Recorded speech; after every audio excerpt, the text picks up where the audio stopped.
Hello friends, कैसे हो आप सब। आशा करती हूँ स्वस्थ होंगे, अच्छे होंगे, मजे में होंगे और पॉजिटिव फील कर रहे होंगे। आपको हमेशा ये पॉजिटिव फील करना है क्योंकि एक पॉजिटिव आपके लाइफ में 100 गुना पॉजिटिविटी अच्छा करता है, राइट। और आज के स्टडी में हम देखेंगे आपकी लव रिलेशनशिप का पास्ट, प्रेजेंट, नियर फ्यूचर और फाइनल फ्यूचर। ठीक है, चैनल को सब्सक्राइब कर लीजिए। इस वक्त इस वीडियो को लाइक कर लीजिए। लाइक करने से एनर्जीज एक्सचेंज हो जाती है। अगर आपको आपकी पर्सनल रीडिंग करानी है, स्क्रीन पे दिए गए नंबर पर व्हाट्सएप पे मैसेज कर सकते हो। वहाँ पे आपको डिटेल्स मिल जाएगी, कॉल कैसे बुक करने हैं। Angels, crystals, bracelet, manifestation oil जो भी लेना है सेम नंबर पे कांटेक्ट करना है। ठीक है, तो जल्दी से लाइक कर लीजिए वीडियो को, रीडिंग से कनेक्ट कर लीजिए और अपनी विश को प्रेजेंट टेंस में लिखना है कमेंट बॉक्स में, ये महसूस करके कि आपकी विश कंप्लीट हो चुकी है। ठीक है, और 3 बार यूनिवर्स को थैंक यू बोल दीजिए। तो आप जो भी लिखोगे आपको बहुत जल्दी मिलेगा। ठीक है, तो अच्छा लिखोगे अच्छा मिलेगा, बुरा लिखोगे बुरा मिलेगा। तो सोच समझ कर लिखिए क्योंकि स्क्रिप्टिंग मेथड होती है, लिख लिख के आपके सबकॉन्शियस माइंड में जाती है। जो आपके सबकॉन्शियस माइंड में होता है वो आपके लिए बहुत जल्दी सच होता है। ठीक है, तो अच्छा लिखना है। चलिए, और सबसे पहले आपको पास्ट और प्रेजेंट देखना है, उसके बाद फिर आपको पता चलेगा कि आपका फ्यूचर क्या है। डायरेक्टली अगर आप फ्यूचर देखने के लिए जाओगे तो आपको ये क्लियर नहीं होगा कि क्या ये रीडिंग आप ही की थी। ठीक है, तो देखते क्या निकल के आता है। तो सबसे पहले आपके रिश्ते के पास्ट में क्या हुआ है, इस रिश्ते के पास्ट में क्या हुआ है, जो मैसेज दीजिए यूनिवर्स। फिर यूनिवर्स की लव लाइफ में, इनकी रिलेशनशिप में पास्ट में क्या हुआ है। तो ये आपकी रिलेशनशिप का पास्ट, प्रेजेंट में क्या चल रहा है इस रिश्ते में, प्रेजेंट में क्या चल रहा है इस रिश्ते में, आपके रिश्ते का प्रेजेंट, नियर फ्यूचर अगले 15-20 दिनों में इस रिश्ते में क्या हो सकता है। नियर फ्यूचर अगले 15-20 दिनों में इस रिश्ते में क्या हो सकता है, ये आपके रिश्ते का नियर फ्यूचर।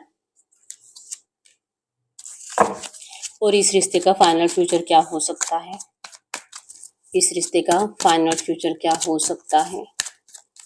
तो फाइनल फ्यूचर हम एंड में देखेंगे। ठीक है, पहले पास्ट और प्रेजेंट देख लीजिए, फिर आपको फाइनल फ्यूचर पता चलेगा। ये जो भी एनर्जीज है, ऐसी एनर्जीज में, ओवरऑल एनर्जीज में मेरे व्यूअर्स के लिए एंजल गाइडेंस क्या है, ये आपके लिए एंजल गाइडेंस है। इसे भी हम एंड में देखेंगे। निकाल कर रख दिया साइड में, बॉटम में आया है द वर्ड।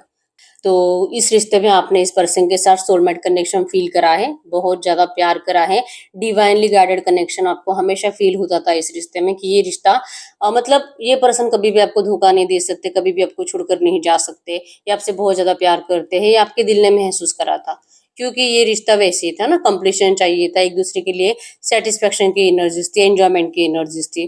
कभी भी कोई शिकायत नहीं थी शुरुआत में। मतलब कि अगर आपके रिश्ते को 5-6 साल हो चुके हैं, स्टार्टिंग के 2-3 साल आपने बहुत एंजॉय करा इस रिश्ते में, तो वो बातें आपको हमेशा ये फील कराती थी कि आप दोनों एक दूसरे के लिए ही बने हो और इस रिश्ते में कंप्लीशन आएगा, मैरिज होगा, सब सही होगा। ठीक है, बहुत टाइम से आप लोग इसी चीज का इंतजार कर रहे हो। इवन करंट में भी एनर्जीज में यही है कि आपको इस रिश्ते में कंप्लीशन चाहिए। चाहे जो चल रहा है, नुक झुक चल रही, बातें नहीं हो रही, परेशान हो थर्ड पार्टी की वजह से, परिवार की वजह से, रोमांटिक थर्ड पार्टी की वजह से, चांसेस बहुत ज्यादा स्ट्रांग है आपकी लव रिलेशनशिप में रोमांटिक थर्ड पार्टी है। आपका दिल तोड़ा गया है इस रिश्ते में और थर्ड पार्टी सिचुएशन में आपको डाला गया है, और फिर से आपके पर्सन आपकी जिंदगी में एंटर करने की कोशिश रिसेंट पास्ट में कर रहे थे। फिर से नॉक नॉक नॉक नॉक चल रहा था, माफ कर दो, ये पर्सन परेशान है, ये मर जाएंगे आपके बिना, इनके प्यार को आप समझो, इनकी मजबूरी थी इसलिए इस पर्सन ने आपसे मूव ऑन करा। इन्होंने बहुत ज्यादा कोशिश करी है रिसेंट पास्ट में इस रिश्ते में फिर से रिस्टार्ट करने की, कंप्लीशन लाने की, लेकिन आपको बहुत ज्यादा मतलब आपको समझ में नहीं आ रहा है कि आप क्या करें। इनकी क्या बातें सही है, क्या बातें झूठ है, आपको बिल्कुल भी क्लियर नहीं हो रहा था। ठीक है, तो बहुत टाइम आपने टेंशन में बिताए है। इस पर्सन से रिसेंट पास्ट में भी आपने इसी थर्ड पार्टी को लेकर लड़ाई झगड़ा करा है, लेकिन इस पर्सन ने आपसे बात करना कम नहीं करा। ये अभी भी आपके लिए एफर्ट्स लगाते हुए दिखाई दे रही। कुछ टाइम से ये पर्सन आपका पीछा कर रहे हैं। ठीक है, आपके इमोशंस, आपका प्यार, इसका मजाक उड़ा गया आपके रिश्ते में।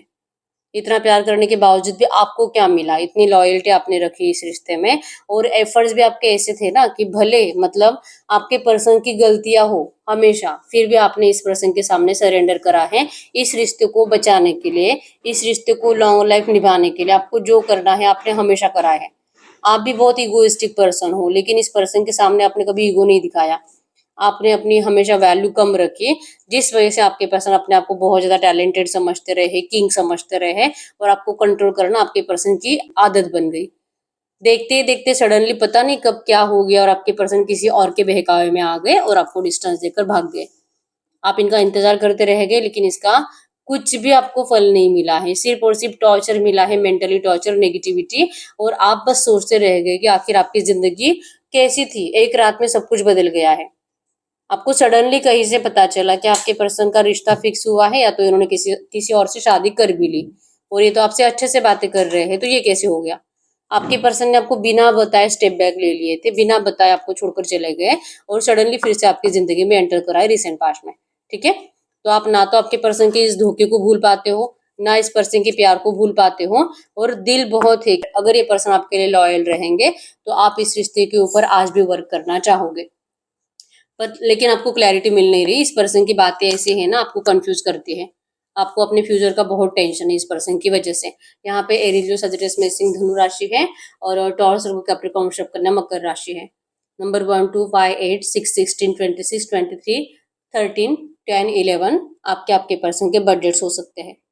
ठीक है, तो रिसेंट पास्ट में तो ये जाकर वापस आ गए हैं, और आप इनको जैसे कि क्या करूँ क्या नहीं करूँ इस कंफ्यूजन में थोड़ा सा ईगो दिखाते हुए दिखाई दे रहे हो करंट में। द लवर्स है, मतलब कि जो आपको रिश्ता पहले सोलमेट कनेक्शन फील हो रहा था, एक्चुअली में आप दोनों सोलमेट कनेक्शन में हो, आप दोनों पास्ट लाइफ कनेक्शन से हो। ट्रू लव है आपका, ट्रू डीप लव, जो कि चाहे कोई कितने भी ऑब्स्टैकल्स आए, या तो चाहे कितनी भी थर्ड पार्टीज आए, आप दोनों का प्यार, आप दोनों का अट्रैक्शन एक दूसरे के लिए कभी कम हो ही नहीं सकता। ठीक है, अब ये करंट एनर्जीज में आपके लिए बहुत ज्यादा रोमांटिक ऑफर दे रहे हैं, आपसे मिलने की कोशिश कर रहे हैं, आपको इमोशनल इमोशनल मैसेजेस कर रहे हैं, आपको कहीं पे ट्रैवलिंग का ऑफर कर रहे हैं। ठीक है, ये अपना दिमाग लगा रहे हैं आपका दिल फिर से इनकी तरफ लाने के लिए। करंट एनर्जीज में आपका अच्छे से बात हो रहा है इस पर्सन से, लेकिन आप इनको थोड़ा सा ना ईगो दिखा रहे हो। आप थोड़ा सा देखोगे कि अब ये पर्सन आपको और आपको मनाने के लिए क्या करते हैं, ये आपको इस रिश्ते में वापस लाने के लिए और क्या करते हैं। आप करंट में ये देखना चाह रहे हो, और आप थोड़ा सा अपनी एनर्जीज को हाइड रखे हो। आप इस पर्सन को अपनी कुछ भी एनर्जीज बताते नहीं है, आप अपना कंप्लीट टाइम अपने साथ बिता रहे हो और अपने काम में बिजी हो। द लवर्स मतलब कि रियूनियन तो करंट में है आप दोनों का, अच्छे से बातचीत हो रही है, लेकिन अभी भी फ्यूचर को लेकर कुछ क्लैरिटी नहीं है। क्योंकि जो ये रिश्ता आपको डिस्टेंस भी इसलिए दिया गया था, क्योंकि इनका परिवार इस रिश्ते में आप दोनों के लिए हाँ नहीं बोल रहा था मैरिज के लिए। अगर इनका परिवार हाँ बोलता तो आपके पर्सन को आपको चिट करना ही नहीं पड़ता। ठीक है, तो इसीलिए आपको लगता है कि अगर आप सडनली इस पर्सन के लिए फिर से पहले जैसे अवेलेबल रह जाओगे, तो ये तो आपको फिर से चिट करके चला जाएगा, फिर से आपको नो कांटेक्ट में डाल देगा। तो इससे बेटर है कि आपको जो खुशी हो रही है ना, इस खुशी को आप हाइड रख रहे हो। आप बिल्कुल भी इस पर्सन से अच्छे से बात नहीं करते, लेकिन इनसे बात कर रहे हो, रिप्लाई कर रहे हो इनको। ये आपकी करंट एनर्जी है इस रिश्ते की, करंट में ये आपकी करंट सिचुएशन इस रिश्ते की। अगर अगले 15-20 दिनों की एनर्जीज की बात करूं, जैसे मैंने बोला कि ये पर्सन आपको अभी भी प्यार वाले रोमांटिक मैसेजेस कर रहे हैं, और ये आपसे मिलने की कोशिश कर रहे हैं। आप इनको मना कर रहे हो, आप इनको रिजेक्ट कर रहे हो, थोड़ा सा ईगो दिखा रहे हो, देखेंगे बाद में, कुछ टाइम रुको, कुछ वक्त दो, आप इनको ऐसे बातें कर रहे हो। और जिन बातों की वजह से आपके पर्सन को डर लगने लगेगा, नियर फ्यूचर आप देख पाओगे कि आपके पर्सन थोड़े से डर रहे हैं, थोड़े से माइंडसेट इनका नेगेटिव हो रहा है, या आप ही को बोल रहे हैं कि आप तो इनसे कभी प्यार ही नहीं करते थे, अगर प्यार करते तो आप इनकी मजबूरी को समझते। आप अपने आप को इनकी जगह पर रख कर देखो, और फिर आपको क्लियर हो जाएगा कि कौन सही है, कि अगर आप इनकी जगह पे होते तो शायद आप भी यही करते। ठीक है, तो आपको समझना होगा इनकी मजबूरी को, आपको समझना होगा इनके बर्डन को, कि आखिर इन्होंने आपको डिस्टेंस भी दिया था तो क्यों दिया था। आपको इनको गलत नहीं समझना चाहिए। ये पर्सन आपके लिए ऑब्सेस्ड है बहुत ज्यादा, और आप इस पर्सन को जलाने के लिए, तड़पाने के लिए किसी और से जो दोस्ती कर रहे हो या तो कर चुके हो, ये आपके पर्सन को बहुत ज्यादा इनसिक्योर फील कराएगा। ठीक है, हो सकता है कि आप इनको खुद बोल दोगे कि इस पर्सन ने इतना ज्यादा डिले कर दिया आपके पास आने में, कि आपने किसी और के साथ रिश्ते में जाना चुन लिया, आपने मूव ऑन कर लिया, या तो आपकी भी शादी कोई और फिक्स हो गई है। आप इनको ऐसी कुछ बातें बोलोगे जिससे आपके पर्सन का और ज्यादा टेंशन बढ़ने वाला है, और ये और ज्यादा डरेंगे। ठीक है, जैसे कि सडनली आपको शो करने लगेंगे कि इनको आपकी कितनी फिक्र है। इनको तो पछतावा हो ही रहा है ना आपसे मूव ऑन करके, आपको भी पछतावा होगा, आपको भी इनकी बहुत याद आएगी, और आपको इस बात का पछतावा होगा कि आपके पास मौका था इस पर्सन को माफ करके रिश्ते को सही करने का, लेकिन आपने नहीं करा। आपने इस पर्सन को रिजेक्ट करके इनको ये दिखा दिया कि आप भी इनके बिना रह सकते हो, आप भी इनके बिना मतलब किसी और के साथ जा सकते हो। ये दिखाने के चक्कर में आपने अपनी लव लाइफ खुद खराब कर दी। क्योंकि अगर एक पर्सन वापस लौट कर आया है तो आपको उनको अपनाना चाहिए था। उतना ही टाइम आपको भी लगेगा रियलाइजेशन में कि आपको तो सच में इन्हीं की जरूरत है, अगर आप मूव ऑन करते हो तो। तो आपके पर्सन आपको ऐसी बातें समझाने की कोशिश करते हुए दिखाई देंगे ताकि आप जो गलत रास्ता चुन रहे हो मूव ऑन करने का आप ना करो। ठीक है? बहुत बर्डन है आपके पर्सन के दिल पर, इन्होंने बहुत बातें आपसे अभी तक छुपा कर रखी है, तो ये धीरे धीरे धीरे धीरे एक एक एक एक बातें आपको बताते जाएंगे, जिससे कि आप इस पर्सन की बातों पे यकीन करना स्टार्ट करोगे। फिर आपको लगने लगेगा कि हाँ, इस बार तो शायद मेरा पर्सन सही कह रहा है और मुझे मूव ऑन नहीं करना चाहिए। तो अगले 15-20 दिनों में आप लोगों में अच्छे से कम्युनिकेशन होते हुए दिखाई दे रहा है। लेकिन फिर भी जैसे आप करंट में अपने इमोशंस को कंट्रोल कर रहे हो ना, वैसे ही कंट्रोल करोगे। अब आप नोटिस करोगे आपके पर्सन को, इनके बिहेवियर को, इनकी बातों को। ठीक है? अगर इस रिश्ते के फाइनल फ्यूचर की बात करूं, अगर आपके साथ पास्ट और प्रेजेंट रेजोनेट हुआ है, तो ये नियर फ्यूचर आपके साथ जरूर होगा। और इस रिश्ते के फाइनल फ्यूचर की अगर बात करूं, तो फाइनल फ्यूचर में आया है सडन इस पर्सन ने जैसे कि आपको सेल्फिश नेचर दिखाया था, आपको अकेला छोड़कर चले गए थे। ठीक है? चांसेस बहुत ज्यादा स्ट्रांग है कि इस पर्सन ने मैरिज ही करी थी, जैसे मैंने बोला आपको। तो यही मैरिज आपके पर्सन ब्रेक करने वाले हैं।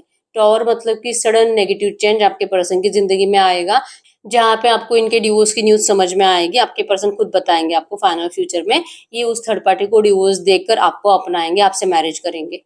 अगर ये पर्सन अनमैरिड है और इनके परिवार वालों की वजह से आपके पर्सन ने आपको डिस्टेंस दिया था, जो पर्सन है ना, मतलब जिसकी बातें आपके पर्सन बहुत ज्यादा सुनते हैं, वही पर्सन आपके इस रिश्ते के लिए हाँ बोल देगा। कुछ ऐसी बातें हो जाएगी, कुछ ऐसी प्रॉब्लम्स हो जाएगी कि वो पर्सन भी समझ जाएगा कि मुझे मतलब कि अपने बच्चे को ऐसे रोकना नहीं चाहिए। हो सकता है कि अगर ये अपने मम्मी से बहुत ज्यादा मानते हैं उनकी बातें, तो इनकी मम्मी की हेल्थ बहुत ज्यादा खराब हो जाएगी। इनकी मम्मी को क्लियर हो जाएगा कि भाई पता नहीं मैं कितने दिन रहूंगी, लेकिन मेरे बच्चे को ऐसे नाराज करके तो नहीं जा सकती। तो कुछ तो ऐसा होने वाला है सडन नेगेटिव, जो रीजन बनेगा आपका रिश्ता पॉजिटिव होने का, आपका रिश्ता रियूनियन में आने का। फाइनल फ्यूचर में सडन पॉजिटिव चेंज आपके रिश्ते में आएगा। ठीक है? अब ये बात अलग है कि आपको लगेगा कि ये पर्सन फिर से अपने फायदे के लिए लौटा है, क्या करना है, अपनाना है नहीं अपनाना है, इनका तो ब्रेकअप हो गया, इनकी लाइफ में तो कुछ भी अच्छा नहीं है, सब कुछ बिगड़ गया है, इस पर्सन ने आपके लिए थर्ड पार्टी को छोड़ दिया है, या तो इनकी मम्मी बीमार है, पापा बीमार है, सब कुछ इनकी जिंदगी में डिस्टर्ब है। लेकिन आपका सेल्फिशनेस जाग जाएगा। ठीक है? मतलब आप अपने बारे में सोचोगे, आपको लिटरली धीरे धीरे धीरे इस पर्सन से जो आपको अटैचमेंट है ना, वो और कम होती जाएगी।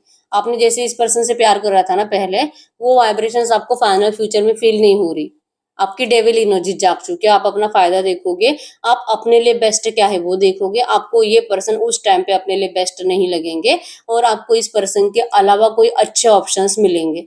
आप वहां पे चले जाओगे और आप लिटरली ये सोचोगे कि पछताना होगा तो पछता लेंगे, लेकिन इस वक्त तो मुझे अपना फायदा देखना है। तो थोड़ा सा डेविल एनर्जी, सेल्फिश नेचर आपका जाग जाने की वजह से फाइनल फ्यूचर में आप ही की वजह से आपका मैरिज नहीं होने वाला, क्योंकि आप खुद ही इस पर्सन को रिजेक्ट करोगे। आपको इनके हाल देखे नहीं जाएंगे, और इनकी जो नेगेटिव जिंदगी है ना, आपको उसके ऊपर लिटरली दया आएगी। लेकिन आप अपनी जिंदगी ऐसी बनाना ही नहीं चाहोगे जिसपे कि आपको पूरी जिंदगी अपने आप के ऊपर दया करनी पड़े। ठीक है? क्योंकि इस पर्सन ने सही टाइम पे आपकी वैल्यू नहीं करी, तो आप इस पर्सन से धीरे धीरे धीरे डिस्कनेक्ट होते हुए दिखाई दे रहे हो। ठीक है? तो ओवरऑल एनर्जीज में अगर बताऊंगी तो फाइनल फ्यूचर में आपका इनसे मैरिज तो दिखाई नहीं दे रहा, लेकिन आप सैड भी नहीं हो, आप खुश हो। आप जो भी डिसीजन लोगे ना, आप उसी में खुश रहोगे, और आपको कोई पछतावा नहीं होगा, जो कि आपके पर्सन आपको समझाने की कोशिश करेंगे अभी 10-15 दिनों में। ऐसा कोई पछतावा आपको होते हुए दिखाई नहीं दे रहा। ठीक है? तो ये आपके रिश्ते का फाइनल फ्यूचर है। तो अब कलेक्टिव के एनर्जीज है, तो आपको पता है अच्छे से कि जरूरी नहीं कि हर एक पॉइंट सबसे रेजोनेट करे। तो अगर आप में से कुछ लोग ऐसे भी है जिनको लगता है कि नहीं नहीं, ऐसा तो नहीं हो सकता, मैं तो मेरे पर्सन को कभी रिजेक्ट कर ही नहीं सकती, मैं तो सिर्फ इसी से प्यार करती हूँ, चाहे कितना भी बुरा हो जाए इसके हालत, लेकिन मैं इसे कभी नहीं छोड़ूंगी। अगर आप में से कुछ लोग ऐसे हैं, तो ये गाइडेंस आप ही के लिए है कि आपको करना क्या चाहिए। तो आपको कहाँ जा रहा है कि ठीक है, आप अपने आप को ऐसे समझा जरूर रहे हो, लेकिन एंजल गाइडेंस में भी यही है कि कुछ ना कुछ नेगेटिव चीजें तो है आपके फ्यूचर में इस पर्सन के साथ। तो आपको अपने माइंडसेट को भी पॉजिटिव करने की जरूरत है, आपको डेली अफर्मेशंस बोलने की जरूरत है। कोई छोटी मोटी स्पेल करो, कोई लॉ ऑफ अट्रैक्शन टेक्निक को यूज करो, जितना हो सके सेल्फ लव करो, और इस पर्सन का पीछा करना बंद कर दो। अगर ये पर्सन आपसे अभी बात भी कर रहे हैं ना, इनको इतना वैल्यू देने की जरूरत नहीं है। करंट में आपको इनके लिए अवेलेबल नहीं रहना है। तो चांसेस स्ट्रॉन्ग है कि फ्यूचर में थोड़ा सा आप इस पर्सन को लेकर जैसे आप चाह रहे हो ना, वैसे आपका फ्यूचर हो। ये पर्सन आपको समझ पाए, और आपको इनके जो मतलब अपने फैमिली को अवॉइड करेंगे, या तो ये अपने मैरिड लाइफ को डिस्टर्ब करेंगे, तो ये सब स्टेप्स आपके पर्सन जल्दबाजी में नहीं लेंगे। तो इनको भी पछतावा नहीं होना चाहिए, तब जाके आपका इनसे मैरिज हो सकता है। अभी आप अगर इनको अभी करंट में इग्नोर करोगे ना तो आपके पर्सन को पछतावा होगा, और ये इसीलिए जल्दबाजी में सब कुछ करने के लिए जाएंगे। तो जो जल्दबाजी में करा जाता है ना, वो खेल हमेशा खराब होता है। तो चाहे वो लाइफ का हो, करियर का हो, आपके मैरिड लाइफ का हो, लव लाइफ का हो, जो भी हो, जल्दबाजी में कुछ नहीं करना होता। तो आप अपने पर्सन को इस वक्त जो इग्नोर कर रहे हो, तो थोड़ा सा इनसे अच्छे से बातें करो। इनको थोड़ा सा मतलब ज्यादा इनको परेशान मत करो, ताकि ये पर्सन आपके लिए कुछ भी ऐसे डिसीजंस जल्दबाजी में ले ले। ठीक है, तो ये करना है, क्योंकि उसके बाद जो होगा ना, इनके हालात जो खराब होते जाएंगे वो आप ही से देखे नहीं जाएंगे, और आप ही को ये पर्सन फिर नहीं चाहिए होंगे। तो इससे बेटर है कि थोड़ा सा प्रेजेंट में इनसे अच्छे से बिहेवियर करो। प्रॉपर कम्युनिकेशन होगा तो आप दोनों को क्लैरिटी मिलने लगेगी, और फिर फाइनली चांसेस बनते हैं कि आपका इनसे मैरिज हो जाए। ठीक है, तो गाइडेंस को फॉलो करना जरूरी है। तो यस, यही है रीडिंग। अगर रीडिंग रेजोनेट हुई है, वीडियो को लाइक कर लीजिए, चैनल को सब्सक्राइब कर लीजिए। बहुत टाइम हो चुका है, हर रीडिंग आप देख रहे हो, हर रीडिंग आपसे रेजोनेट हो रही है, लेकिन रीडिंग का आउटकम मैच नहीं हो रहा। तो इस वक्त आपको पर्सनल रीडिंग की जरूरत होती है। ठीक है, तो पर्सनल रीडिंग के लिए क्रिस्टल्स के लिए एक ही नंबर है जो कि स्क्रीन पर है, मैंने कोई और नंबर शेयर नहीं करा है। और अभी तक वीडियो को लाइक नहीं किया, लाइक कर दीजिए, चैनल को सब्सक्राइब कर लीजिए, और अपनी विश को प्रेजेंट टेंस में कमेंट बॉक्स में लिख दीजिए, ये महसूस करके कि आपकी विश कंप्लीट हो चुकी है। ठीक है, तो यस, मिलते हैं नेक्स्ट वीडियो में, तब तक के लिए बाय बाय।